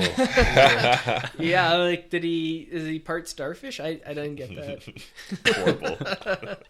And at the university here, this is where we get our second battle, our first daylight battle. So this, again, similar to what they did with Iron Man, it was a lot of dark in the cave, and then boom, we're out in the daylight, showing off the CG. They do something very similar here. And this is another one of my pulse check moments. Yeah. This is one of the moments I'm sitting here, did I like this fight? Out in the open with the crazy-ass guys jumping in the cars and all this. For me, I thought this battle was probably one of the better ones in the film. Yeah. I felt it really showed off his strength, and it kind of showed off a bit more of the emotion of the Hulk when he does protect Betty from the gunship here. What are you guys' thoughts of this battle? Did you enjoy this? Did you find yourself engaged with the Hulk fighting here? Yeah, no, I like this scene a lot. It's actually probably my favorite scene throughout the whole movie. They actually do a good job because, talking back before about CGI in the dark, that you can kind of get away with it. It's a little easier to do, but they actually, pull it off here in the daylight. Like, Hulk looked pretty good throughout this whole scene. Yeah, they really did. It's really cool to see the Hulk take on like a small human figure as opposed to like a juggernaut, right? Yeah. It's really cool seeing him take on Tim Roth there. So that was cool. They really showed off a lot of his strength and his powers, and it was good. I really like this Sonic scene. Cannons were cool. Oh, that's that iconic, cool. right? This movie nails on some of the iconic Hulk stuff. It does. Yeah, it really does. So yeah, I'm gonna have to agree with you guys. I really like the fight as well. Up until the point when it ends, and then it just starts raining, and it looks so bad. Like it's just like sunny, and then all of a sudden just rain after. I don't know if you guys caught that. I was like, what the hell? Who's running the rain machine here? At least like gradually bring it in. It's literally like, okay, go back if you guys are watching it, or if you guys are gonna plan on watching it. So you see it. It's the fight with the university. It's like sunny daylight, then boom, rain as soon as it ends. It's called We've Ran Out of Money. And They did a really great part though when Tim Roth comes up to Hulk and he's like, "Is that all you got?" And I'm just like, "Hulk, just give it to him," and he does, and he's just boom, boots him. That was cool. Breaks the guy's complete body, right? Just done. Yeah, and it's kind of similar to the Loki when you see him in Avengers and he just goes off on Loki. So it kind of reminded me when he's there and he's lying there with his hands all like strung up like Doctor Strange, like he doesn't have any movement. Oh, okay, yeah. It's like, why doesn't Doctor Strange take the super soldier serum then? Right? Like that would have saved like 2 hours of his life. I should be writing these things.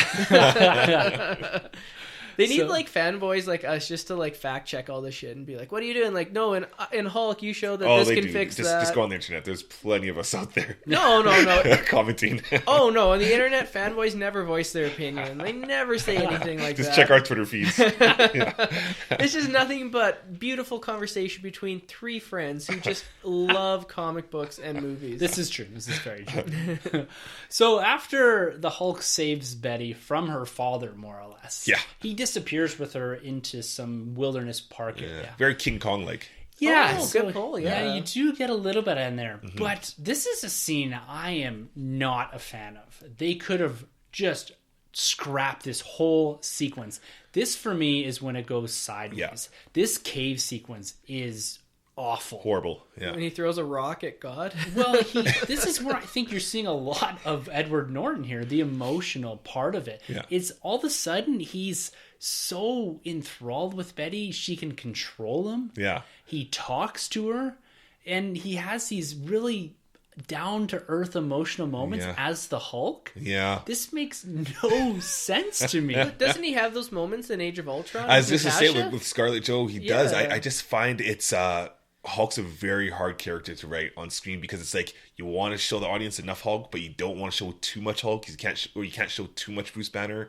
So it's hard to show Hulk in that presence where he's emotional and vulnerable. Yeah. Right. But in Age of Ultron, Hulk doesn't sit down and have a conversation Yeah, that's true. with Black Widow. That's He's true. Does kind he, of though?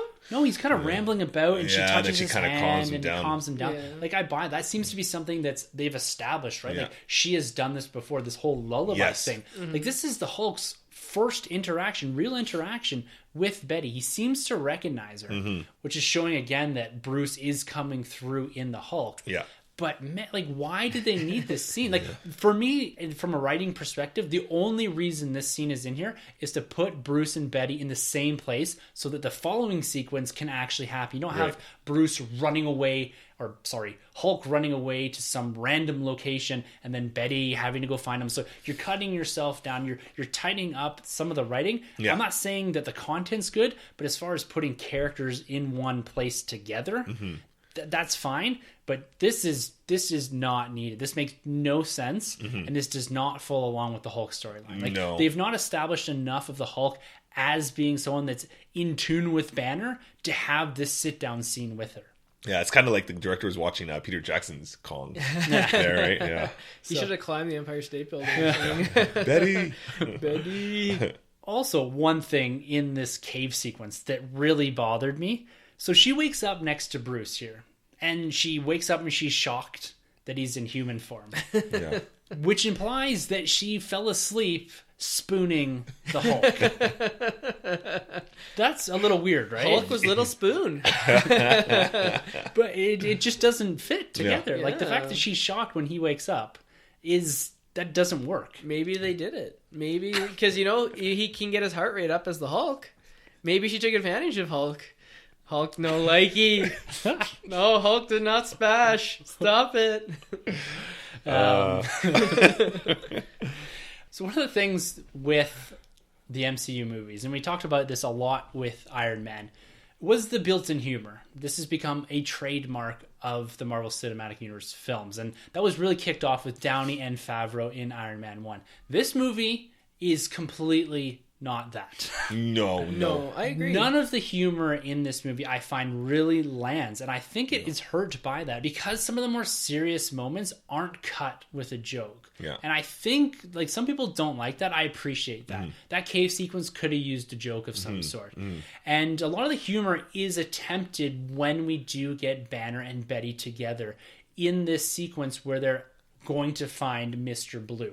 There's the purple pants, Oh, yeah. Yeah. which doesn't really land. It's so on the nose. There's the sex scene, Yeah. and not really great. There's the Yeah. cab sequence where they have the crazy Yeah. driver, Yeah. and there's a few drop lines in there. That is the only attempt at humor I find in this movie, Yeah. and none of it works. And I think this movie really lacks that humorous sense that we get from most Marvel films. Yeah. There's that one scene in the beginning that he kind of butchers it when he's trying to speak. Oh you don't like me if I'm hungry? Yeah, Oh, yeah. yeah. I thought that was. I was Don't like, make me- okay, yeah. this is their attempt, and then Yeah. it just went flat for me. But I don't know. I don't need all my Marvel movies to be funny. If it works, cool. If you can pull it off, great. If not, just give me a good movie. But did you find that the film lacked the humor? Like, did you miss it? No, you didn't. No, See, no, I missed it. Yeah. Oh, okay. I like DC films, so I hate humor. That's fair. Well put. Yeah. But no, like I actually preferred this tone of like Hulk as opposed to like Thor: The Dark World or something like, or Iron Man 3. Yeah, I don't need Norton cracking jokes here and there. But I did need some lightness brought, some levity to some of the scenes here. Right. And I think if the chemistry worked better between Liv Tyler and Norton, I think some of those jokes could have landed better. But I didn't buy that they're having fun together, that they're trying to make jokes at the expense of one another, or even at the expense of the older Hulk comics when referring to even the purple pants. Like, I like really dumb references, really obvious on-the-nose references to Marvel Comics, and I appreciate that. This one was just so obvious. Like, I didn't like it. Yeah, I thought some of the jokes were just too cheesy. Yeah. And they didn't really land with me, but in terms of the amount of jokes, I think they did quite a bit, like a pretty good amount. I wouldn't have added more jokes, even if they landed. I think if they landed, it wouldn't be a discussion. But because they didn't land, it sticks out as being like unfunny. Yeah, and I mean, I guess they missed the opportunity of having Doc Samson with Banner. Maybe they could have had some kind of bantering going on between the two because they were pretty close, but. I think they avoided each other throughout the whole movie. Like they never. Yeah, they never get in that same room. Like Ty Burrell isn't the Ty Burrell that he is now. Like this is a character that from Modern Family that that wasn't until the late 2000s. Exactly. Right? This was just him like getting that paycheck, really. Exactly. Yeah. And I don't feel that Norton jibed with anyone. I felt everybody was kind of disjointed. Throughout the whole film, even like Liv Taylor with Samson was off. Her and the dad was off, and he's a great actor. I felt everybody's chemistry was all over the place. The only chemistry I bought was Emil Blonsky and General Ross. Yes, that was good. I got that one. That completely. one made sense to me. I felt like they're old army buddies. Yeah. General Ross, there's something more there. He's manipulating Emil Blonsky because he wants something out of him. That's right. But I really felt that, and I think that goes to the strength of William Hurt in this role. Right. But those are the only two characters I felt were in the same movie together. Yeah, completely agree. Yeah, I agree. I mean, talk about humor. Mr. Blue, he was kind of like the humorous character. Forced humor. Failed attempt again at being someone. The coin flip or whatever. I don't know. Like, come on, man. I was like, is this Two-Face from Batman Forever or what? Like, come on. Well, he's Mole Man in Fantastic Four, right? The new one. That was Mole Man. Yeah, he's Mole Man in Fantastic Four. The failed attempt at Mole Man. Did not even catch that in Fantastic Yeah, Really? he's that guy that's always around in the background. Oh yeah, go back. The army guy? Don't go back and watch that movie. But go back and watch that Own movie. it on Blu-ray. Debating if I should buy the Steelbook or not. If it goes on sale for $10, I'll buy it. Don't. But if not, don't. No, I'm a completist too. So you mentioned Mr. Blue here, and this is the character that Betty and Bruce have gone to New York to seek out because he believes he has an antidote for Banner to get the Hulk out of him here, and he needs to induce an episode to try the antidote out on him, and is later revealed to be Samuel Stern, who is another character from the comic books, a prominent character in the comic books. He is also known as the leader, and we get hints towards his origin, and I agree with you, the humor is extremely forced. All three of them in this room, man, it is just, I feel like they're all talking to walls. Yeah, it's bad. Yeah, I thought it was a bummer when we got to reveal that he's like the leader, or at least he was meant to be, because I always got used to get the leader and Sinestro mixed up back in the day, because they both had huge foreheads. One was green, one was pink. Yeah, but it's just like, that's gonna be the leader. That's scary, because the leader was meant to be like, Hulk's like big bad, at least back in like the 60s, 70s, 80s, right? So that was a missed opportunity there, I believe. Yeah, another loose thread on that sweater. Yeah, but see, that's the thing with the MCU. We still have these characters that could pop up, like the leader. He's out there, and Abomination or A-Bomb. Yeah, A-Bomb. Yeah, that's another Abomination down the road. Yeah. So loose thread. I'll tie it up for you here. Nice. All right, thank you, Grandma. This character, this arc of this character, this really tiny arc in this film, is wrapped up in Fury's Big Week, which is the prelude comic book to the Avengers. The leader is? Yeah, the leader is. Oh, okay. So Black Widow is present throughout the Culver University battle. She's kind of in the background. Not in the film, in the comic. I was going to say, I don't remember seeing her. She's retconned into all of this.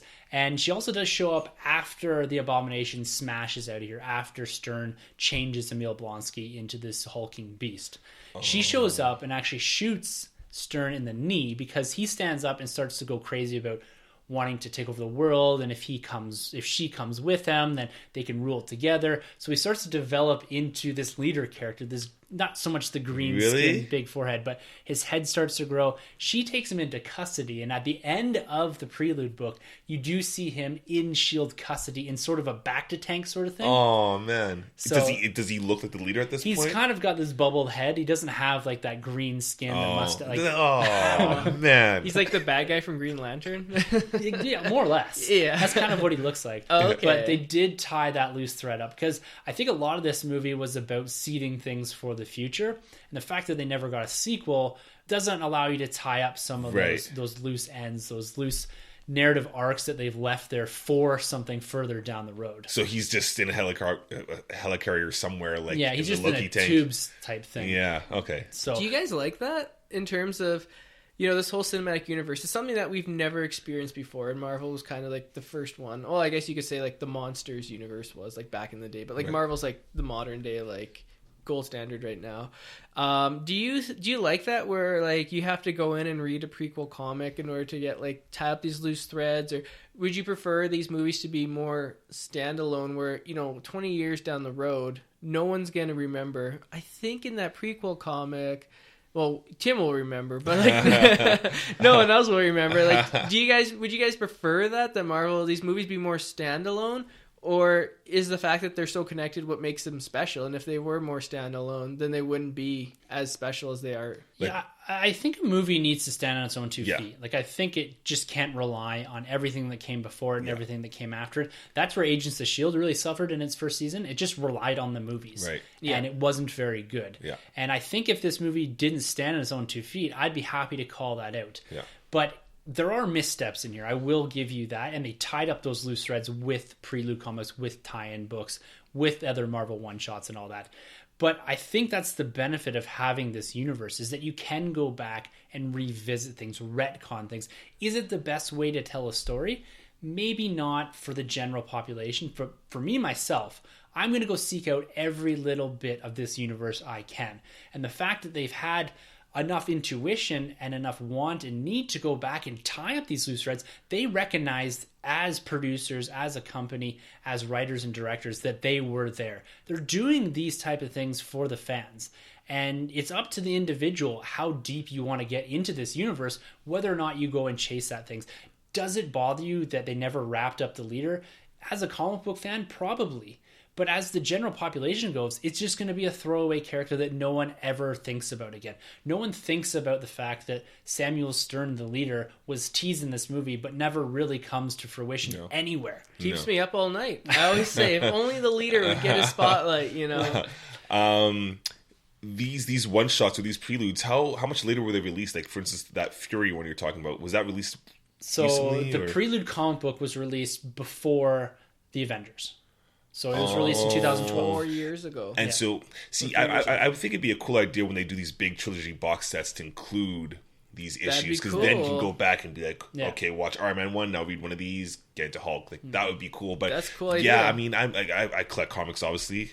But I'm not gonna chase down all the prelude ones. I will for Spider-Man, you know what I mean. But it would be nice, you know, like I said, if you in these box sets to get these prelude comics. Yeah, I think that they've gotten to a point now where they're no longer retconning things. Yeah. They're just expanding the story of the background characters. If you look at the Doctor Strange Prelude comics, it was about Wong. Mm-hmm. So it didn't really have any effect on the overall universe. It's about supplementing and expanding. Yeah. So it's for the fans there. You want more of this character, sure, but it has no implications for the movie itself. If you go back to the Guardians Prelude books, it explains why Nebula has the metal arm. Right. And some of her Oh, relationship with Gamora and Thanos. Right. So right. it adds to the characters, where these early Prelude comics, specifically Fury's Big Week, it was fixing a lot of the missteps in Incredible Hulk. Okay. It was tying up those loose ends. So Cool. I think they're a bit different now. And even so now they're more just retelling of the movie in comic book form, and then the last issue or so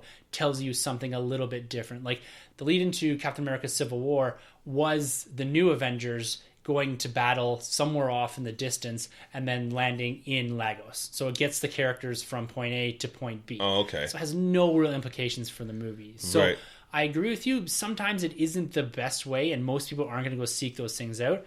But they were trying to do something with these, trying to fix things, retcon things. And you see this also with the Marvel one-shot, The Consultant, because that fixes the end credit sequence in this as well. Well, you see where I'm going with this? This kind of sucks. I know we're not talking about DCU, but you see, Marvel here is fixing problems. You know, they're basically with these prelude comics, they answer questions that are like, hey, what happened in that movie? But with the DCU, they did something really cool with Man of Steel. They gave us that comic book about Krypton and Supergirl. I'm like, cool, and she's been there for like 2,000 years on Earth. Yeah. And they never went back to that, so they opened more questions, and we're like, well, what's going on? And I kind of feel like that's a missed opportunity there. Yeah. So Marvel's doing it one way, and DC's doing it kind of in reverse. The teases need to be in the movies, not in the comic books. Exactly, which Yeah. is this is what the DCU did. Yeah, you can't answer a question in a movie that was posed in a comic book. You Right. can do the opposite, though. Exactly. Two other big things coming out of this lab scene, Dr. Stern's lab scene here, is that we have the induction of a Hulk episode. So we get another shaky CGI scene with Banner transforming into the Hulk here. And he kind of like transforms, but he looks like Edward Norton as like the Hulk. he like it's a kinda- very weird Kind of blows transformation. up Like funny. they're running out of money at the end of the movie. Yeah. Yeah, it's kind of like Spawn, where you ran out of money Or at the they end. we had a lot of money to spend on the next sequence. So Yeah. I think they probably could have gotten away with having Banner shake, maybe pop the green eyes, the veins, and then I don't know if you need to go full Hulk on this, but it was You okay. It never was go fine. full Hulk. But the big thing that comes out of this is the eventuality of Abomination. So Stern is the one that injects Blonsky, that is craving the super soldier serum, and creates what he directly refers to in the movie as an abomination. I thought that was Doomsday. Oh. See, I mean, come on, the CGI has improved since then. A little bit, but it still looks the same. I think Doomsday looks better than Abomination. Yeah, doesn't he looks a little just Yeah. kind of similar. Yeah. The CGI here for Abomination, I thought was pretty good. In the comic books, he's a bit more of a reptilian, scaly type, at least his early iterations. Yeah, with the ears. Yeah, and they Yeah. made him more humanoid looking. Yes. Kind of more of an evil looking equal to the Hulk. And Yeah. this comes back again to what we talked about in Iron Man, is creating your villain out of the same origin story as your hero. Yeah. And I like this for origin movies. We wasted no time really on developing a villain, an adversary that was an equal to Hulk. I didn't need some alien. I didn't need this or that. This made sense to me. We had been developing this character of Emil Blonsky, this character craving the super soldier serum up until this point. This makes sense to me. This next logical evolution of his character into something that is Hulk-like. Yeah, no, I totally buy it. I think the character was very interesting looking, but I never really got like, so he's the soldier, and then he gets like the super soldier serum, whatever. He's like super strong and whatnot. Then he gets Banner's blood. Then all of a sudden he wants to like take over the world. Like I never really got that. It kind of seems strange. I don't know. Maybe he was just trying to like bring out the Hulk, and, like get him to fight the Hulk. But I always thought like his motivation was, you know, I want to be like the best soldier, and Hulk's kicked my ass 2 times now, Yeah. but it won't be a 3rd time. I don't know, that kind of like, it kind of seemed like he wanted to be like world dominating, and I thought his like motivation would have been a little bit smaller. Yeah, I In think it was terms about of- bringing the Hulk out. Yeah. He Yeah. wanted to fight the Hulk. He Yeah. kept saying, "Give me a real fight." Yeah, And this is round something- 2, round 3, whatever. Exactly. Yeah. Oh, So okay, yeah. his terrorism of Harlem there Yeah. was about Toronto. Yeah, it was Toronto. Young Street actually. Yeah, and you could see Sam the Record Man, Yeah. the iconic No Sam way. the Record Man. Yeah. Yeah, it was all R.I.P. shot on Young Yeah. Street there. It's pretty cool. Cool. But yeah, the thing with the Abomination here that confused me a bit too, and this comes down to the inconsistency with the origin of these Gamma Beasts, is that he seemed to be much more in control, or at least even embodying the Abomination. Like, instead of him changing or transforming to the Abomination, he seemed to be the Abomination. Yes. He was quoting himself. He made reference to Ross a few times. He was very aware of what he was doing and straight up murdering people. Oh, yeah. Oh, yeah. Bad dude. Does he turn back at the end, like, or does he stay as Abomination forever? Well, Hulk laid the smackdown on him, right? He kind of Yeah. does the foot stomp and then The yells. People's Elbow, Yeah. Stone Cold So- Stunner. Yeah. We can address that a little later on. Okay. Because that does come up in some of these tie-up prelude comic books and all that. Okay. And it even comes up in Agents of S.H.I.E.L.D. as well. Oh. So again, expanding into a different type of media to tie up some of these loose ends in the cinematic universe here. But this is my last pulse check moment.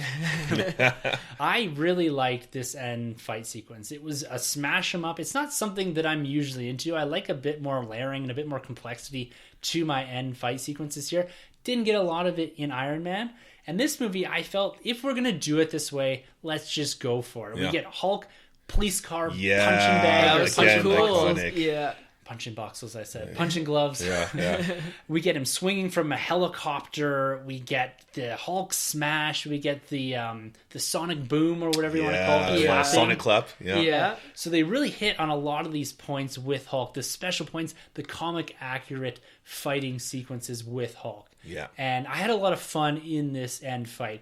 It didn't really materialize too much because I felt the Abomination was taken care of pretty quickly, kind of choked him out and he was done. Yeah. And just kind of threw him aside. Yeah, it made sense though because Hulk's been the Hulk for a while Yeah. and this guy's kind of new at it. Yeah. But you never let the villain go out in the first go. Like, he always got to come back, like Scream, right? Like, the villain always comes back for one last go. That's true. Not this one.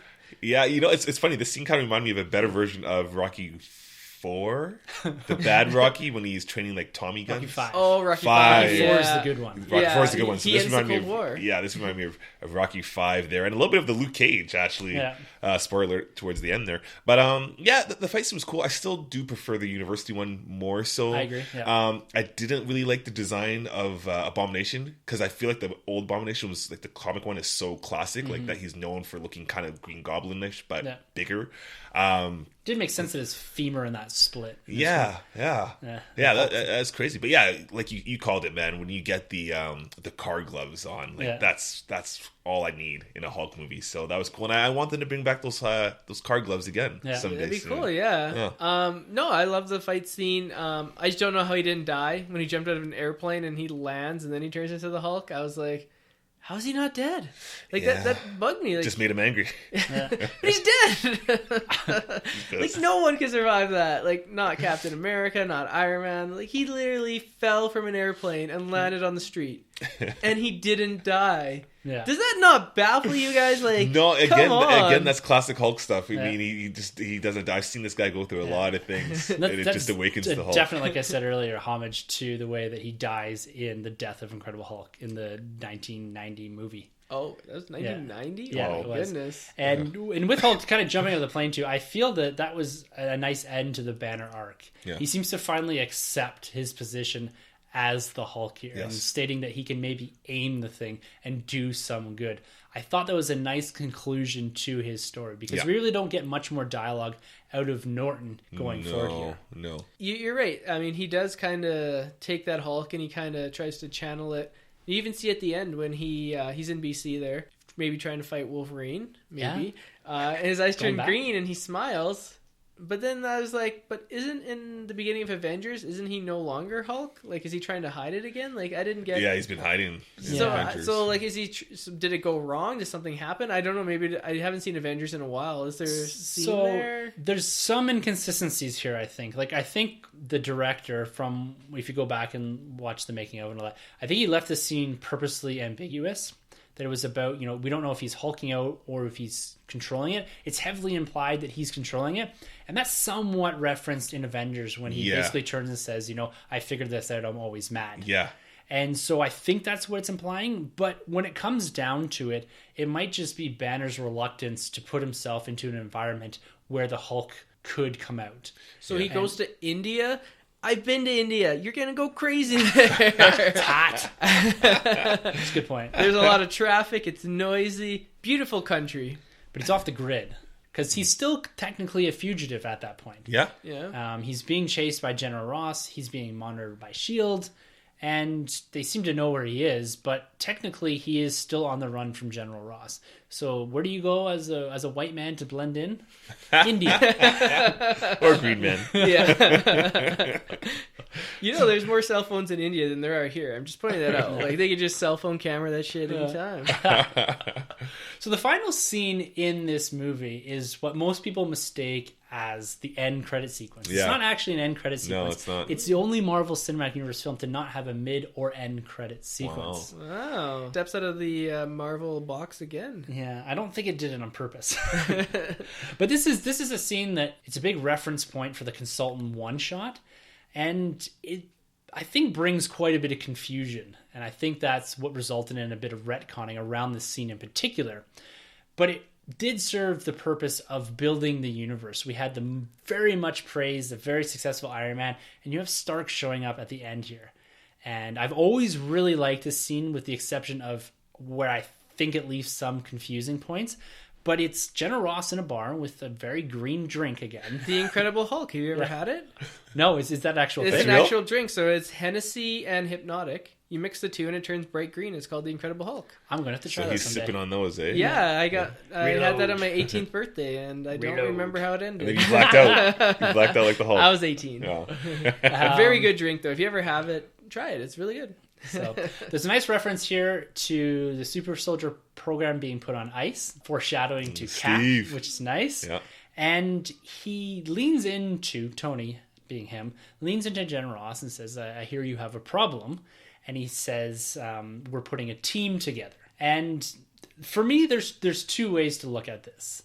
I look at this, one, and maybe I'm optimistically putting on my Marvel glasses here, is that this is Feige and company telling everyone that this is happening. We are putting a team together. Right. Because General Ross says, who's we? Yeah. And I think the first we is Marvel Studios. Right. We're going for this. We're doing it. Yeah. I might be reading into that a bit much. I like this. Okay, I like where yeah, you're going. yeah. Yeah. So there's one iteration. The other is probably the one that they actually meant, was that S.H.I.E.L.D. was putting together a team. And the problem is the Hulk. So when you look back at this, and I don't know where I read this, but I think one of the original scripts. So Zach Penn wrote the script for The Incredible Hulk. He also wrote the first script for The Avengers. And I think the Hulk was originally intended to, at least in part, be an antagonist in the Avengers movie. Right. And if you reflect back on Avengers number 1 from 1963, the Hulk, for a portion of that, is one of the antagonists Controlled that by Loki. bring the Avengers together. He's controlled by Loki. So this could have been where they were going initially with that script. And being that the same writer for Incredible Hulk wrote the Avengers, he could have been thinking up a plan to seed this further down the line. So it kind of lines up there that this end credit sequence was teasing something further in the future that was to be a Hulk villain type thing. And that got changed by Joss Whedon when he came in and retouched up the script for the Avengers kind of at the last minute here and took the Hulk out of that more antagonistic role. Interesting. So that's kind of, I think, where that lands. And so they went back. So on the Thor Blu-ray, there is this one shot called The Consultant. And it's a very simple, very short clip. It's Agent Jasper Sitwell, who eventually turns into a Hydra agent. And there's Phil Coulson, who becomes somewhat of the glue that holds together the majority of this universe up until his death in Avengers. And so they're at a pancake house, basically. And they're conversing there. And they get orders from the World Security Council to put Emil Blonsky onto the Avengers team. So they want the Abomination as part of the Avengers. The Avengers initiative that Fury is starting up. Wow. To get around that, they don't want the Abomination on the team, Fury and Coulson and these guys. So get around that, they send in what they call the Consultant, which is established in Iron Man 2 as being Tony Stark. Right. Remember, they put him as consultant Yes, status, yes. onto full Yes. Avenger status. That's they right. send him down to piss him off, so that General Ross, who is holding Abomination, will not release him to the Avengers Initiative to S.H.I.E.L.D. Wow. See, I wish we knew this. Yeah, That's they should have that's put that cool. in the So movie. that's how they retcon it. This is a full retcon. Yeah. I don't think that was the initial intention. Okay, yeah. But they kind of worked their way around that scene to help make it make more sense within the context of the universe and what came out eventually in the Avengers. Oh, that's really cool. Yeah, I never would have Shoot. thought of that. Yeah, because I know when I saw this in theater, I was like, "Oh shoot!" And I was bumping my little brother's like arm, like, "Oh my god, we're gonna get Tony Stark show up, and we're gonna get the Hulkbuster in the next one." Because at this time, I'm thinking we're still gonna get Hulk 2, and we're gonna get the Hulkbuster against Hulk, because it happened in the cartoons, right? But this is going far deeper than that. So cool. Yeah, so Awesome. it's a nice way to kind of wrap up that last big loose thread. Yeah. And speaking of some of the threads and connections to the wider MCU, I've just gone through here and listed a few just quickly because we're kind of wrapping up and pressing up on time here. Some of the bigger connections to the MCU and how this movie is referenced. Because a lot of people think that it's, like I said at the start, this misfit that is kind of shoved off to the side. But going through this, I think I've shown that there's been a lot of attempts to bring this movie back into the fold and contextualize it within the MCU itself. So throughout this whole movie, we saw S.H.I.E.L.D. logos, we saw Stark logos, there's references to the Super Soldier Serum. We go into the Avengers itself, and there's a direct reference by Ruffalo's banner to the last time he was in New York. He kind of broke Harlem. Yeah. So that's a reference to the fight with Blonsky. Yeah. We mentioned General Ross showing up in Civil War. And for those of us that have watched Daredevil, if you remember Ben Aldrich's office, he's got a paper in the background that says The Duel of Harlem. Okay, cool. And it's got, that's a reference to the Incredible Hulk and Abomination fight that we just spoke about. That's nice. Yes. That's the money shot. Nice. Yeah, and lastly here in Agents of S.H.I.E.L.D., there is a reference to Blonsky's incarceration in a Cairo cell in Alaska. Wow. Cool. So it's a S.H.I.E.L.D. captive, I'm assuming, by now. So there's a lot more references out there that aren't as well known. And yes, you do have to do a little bit of digging and you have to be quite heavily involved in this universe. But this movie, it may seem like it's on the periphery, but it is really well ingrained, I find. Yeah. Like, I agree that as a standalone, it should be able to tie in on its own. But we have to remember here, we're in the early stages here. They're still trying to find their footing, figure out where they are. So I'm going to remind you when you bring up Batman v Superman. There's a difference there, though. You're working with established characters, and they're trying to do a lot with Batman vs. Superman. I can give them credit for trying to universe build, but they fell over themselves. You could argue that Batman v Superman, Iron Man 2, very similar, where they tried to build too many characters instead of just focusing on just the a story. setup film. Yeah, I mean, I think Iron Man 2 would be a good good reference. Well, we're going to get into that next month. That's a good segue into the Iron Man 2. Yeah, the definitely. Deuce. Well, just quick question. Do you think we'll see Abomination pop up ever down the road? I don't think so. I think he's done. He's done? No, he's going to pop up some random thing. Because Thanos is going to need an army of people. Oh, okay. Yeah. That'd be really cool. I just don't see it. I see... I think what's going to happen is they're going to go into his cell and be like, we're building a team of supervillains who we think could do some really good things. Abomination. Boom. Boom. All right, guys. Well, now let's wrap this up. We've had a long conversation here. I've tried to highlight some of these important points, and I said I was going to be the apologist throughout this review, and I think I really filled that role really well. Let's hear your guys' final thoughts on The Incredible Hulk. So my final thoughts is, I know I seem pretty negative on this film. I pointing out a lot of the nitpicks there because I'm an asshole, but in retrospect, it's not like the world's worst film or the world's worst superhero film. It's definitely better than the likes of like the Fantastic Fours and the Ghost Riders.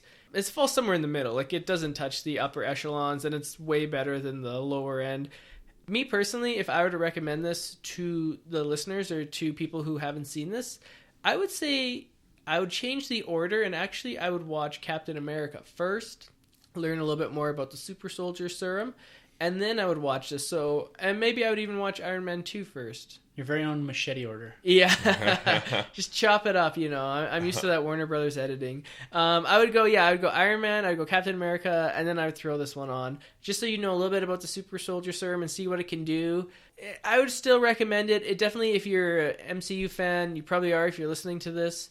If not, then you're lost, but we appreciate the listen. But yeah, I still say watch it. Like, it's not a terrible film. Like, I know I sound negative, but like, it's, as I said, it's way better than like Fantastic Four, but it doesn't touch the Avengers or the Dark Knight. But it's somewhere in the middle. It's, you know, I was being overly critical, but it's not the worst film.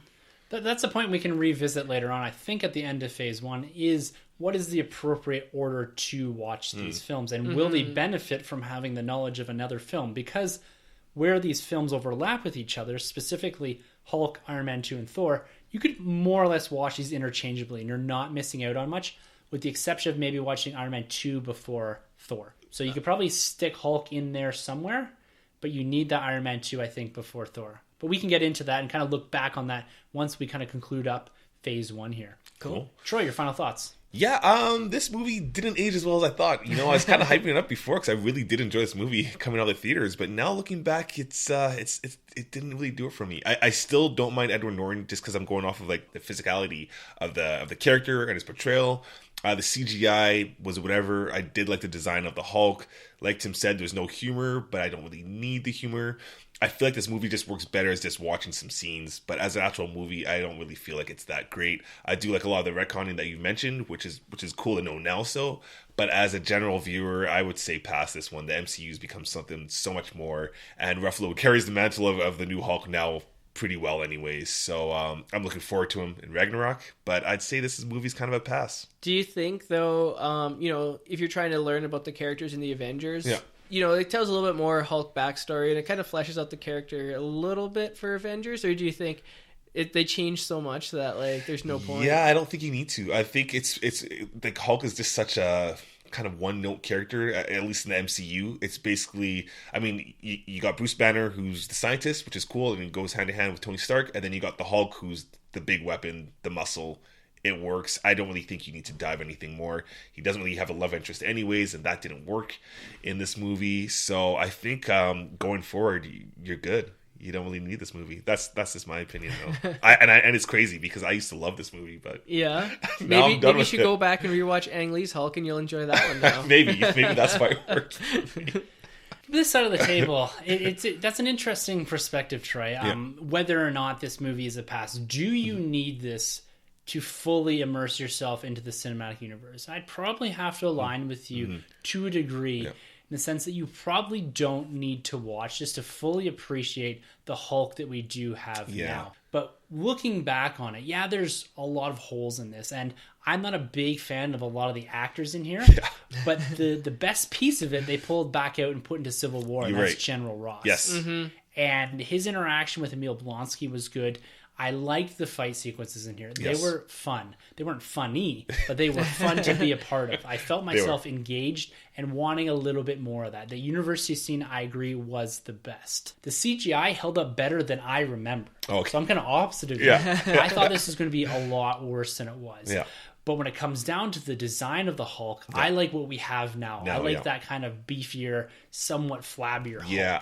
I like that almost kind of muscle-bound Hulk rather than this lean, mean fighting machine that we get in this one.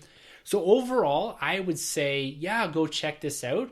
But if you were to skip it, it's not going to be the end of the world. It doesn't feed too much into the cinematic universe. Yeah. I think I had more fun with the retconning than I did with the movie itself.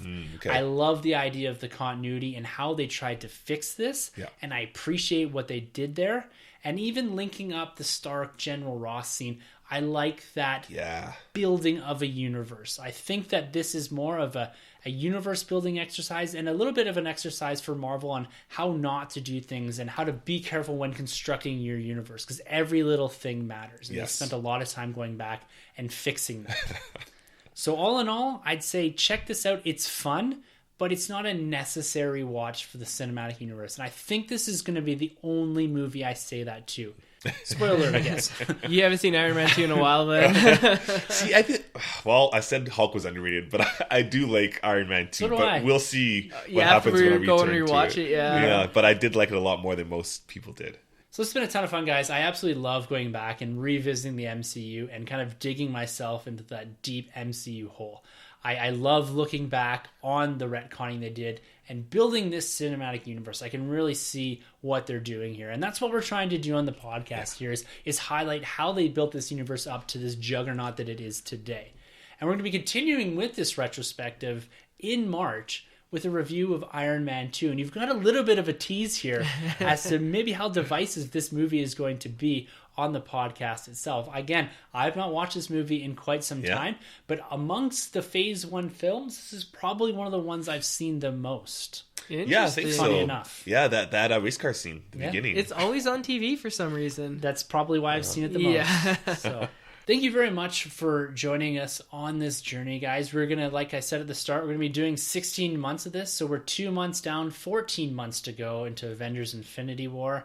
We're continuing to monitor all of the movies, all of the news over at the Nerd Room. That's our flagship podcast that you will find on the same feed that you're listening to right now. So tune in there every Thursday to get your fill of nerd news from around the world. And Sunjay, quickly before you sign off here, you have another podcast that you have started up. Why don't you give us a little bit of a spiel here about it? Yeah, sure. So I just started this new podcast called The Flying Fox. Woo! You can check me out on Podomatic, I think it's called. I'll tweet out a link. I tweet out a link every time I drop an episode. We do it about twice a month, just discussing everything DC Comics, from comics, movies, video games, merchandise, whatever floats your boat.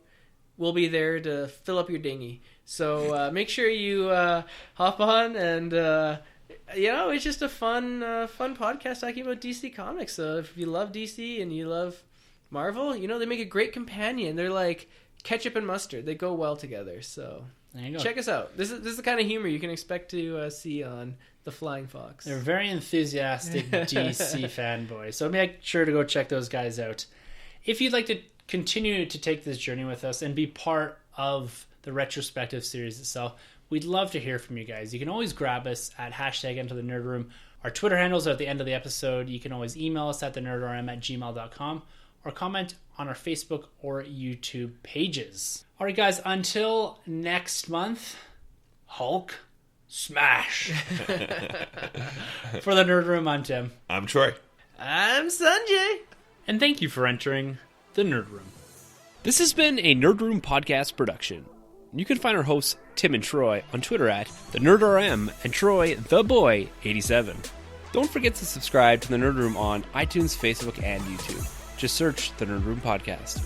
Be sure to head over to StarWarsCommonwealth.com to find other podcasts on the Star Wars Commonwealth Podcast Network, including Talk Star Wars, Generation X-Wing, Tumbling Saber, Rogue Squadron Podcast, and the Skyhopper Podcast. Follow the Star Wars Commonwealth on Twitter at SW Commonwealth and take your first steps into a larger world.